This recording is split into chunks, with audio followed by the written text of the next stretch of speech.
4 లక్షల ఓట్ల తేడాతో ఓడిపోయిన బీఆర్ఎస్ పార్టీకి పోరాట పటిమ తగ్గలేదన్నారు బీఆర్ఎస్ వర్కింగ్ ప్రెసిడెంట్ కేటీఆర్.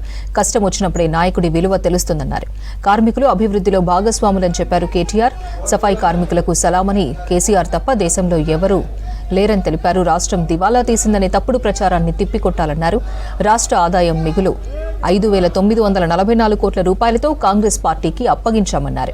అబద్దాలు చెప్పి అధికారంలోకి వచ్చిన కాంగ్రెస్ ప్రభుత్వానికి ఈ 4 సంవత్సరాలు చుక్కలు చూపించాలన్నారు కేటీఆర్.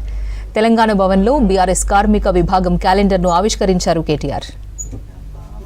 శాసనసభ ఎన్నికల్లో అనుకోకుండా స్వల్ప తేడాతో కేవలం 4 లక్షల ఓట్ల తేడాతో మనం ఓడిపోయినా, ప్రతిపక్ష పాత్ర నిర్వహించాల్సి వచ్చినా పోయింది అధికారం మాత్రమే, పోరాట పటిమ మాత్రం కాదు అనే విధంగా కార్మిక విభాగాన్ని 5 ఏళ్ళు ముఖ్యమంత్రి పదవి చేసినా అసలు వాళ్ళ సమస్యలు ఏందో తెలుసుకోకుండా ఉన్న వాళ్ళు చాలా మంది ఉండొచ్చు.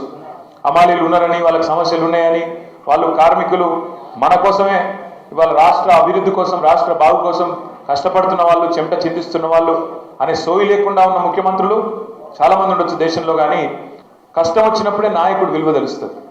ఏదన్నా కష్టకాలం వచ్చినప్పుడే నాయకత్వ పటిమ, నాయకత్వం విలువ, నాయకత్వ లక్షణాలు తెలుస్తాయి. భారతదేశంలో నాకు తెలిసి ఏ ముఖ్యమంత్రి కూడా సఫాయి అన్నా నీకు సలాం అన్నా అన్న ముఖ్యమంత్రి భారతదేశంలో కేసీఆర్ తప్ప ఎవరు లేరు.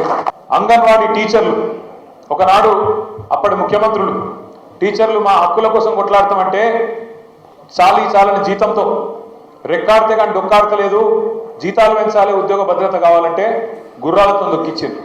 కానీ కేసీఆర్ గారు వచ్చినాక అదే అంగన్వాడీ టీచర్లకు 4,500 రూపాయలు ఉన్న జీతాన్ని 13,650 రూపాయలకు పెంచిన నాయకుడు ముఖ్యమంత్రి కేసీఆర్.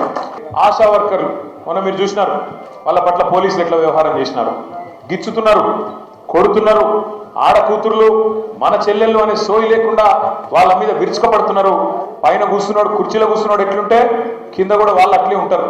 ఆర్పీలకు 6 నెలలు జీతాలు దిక్కులేవు. ముఖ్యమంత్రి గారు డైలాగులు కొడుతుంటాడు, మొదటి రోజే జీతాలు ఇస్తున్నాను. ఇవాళ 8 నెలల నుంచి ఆర్పీలకు జీతాలు లేవు.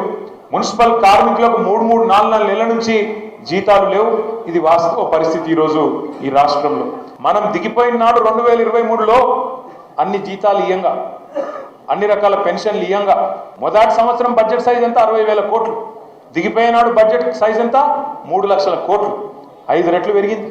కాబట్టి ఏం చేసినాం మనం అన్నాడు, ఇగో రెవెన్యూ మిగులు మనం వచ్చినాడు 369 కోట్లుంటే మనం దిగిపోయేనాడు 5,944 కోట్ల రూపాయల మిగులుతోని ఈ కాంగ్రెస్ వాళ్ళకి అప్పచెప్పారు. అంటే మనకిచ్చిన దానికి దగ్గర 20 రెట్లు ఎక్కువ రెవెన్యూ మిగులుతోని వాళ్ళకి అప్పచెప్పారు.